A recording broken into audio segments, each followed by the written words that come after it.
Îro çare Nîsanê ya roja rojbûna gelê Kurd gelê mirovahiyê rê berapo ya her wiha damezrandina sêzdemîna vekirina yekîniyên parastina jina wan her du cejnan destpêkê de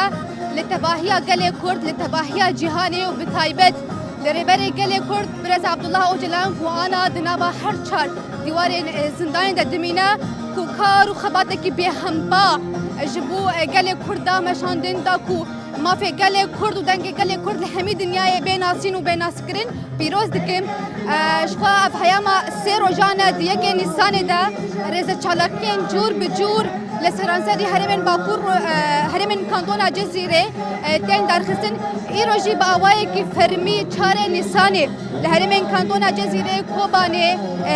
Amûdê, Helbestiyê, Girkelekê, Dêrkê, Qamişlo tê pîrozkirin. Ji xwe ev roj ji bo gelê Kurd rojekê dîrokê rastî jî bi taybet ji bo jinan ji ber ku bi felsefe û fikrê ramanê rê berapo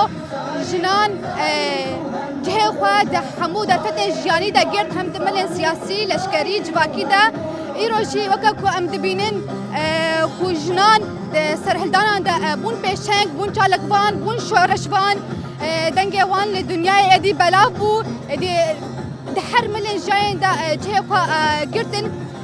bi rastî jî yanî niha jî li bajarê Amûdê li hola Beylesan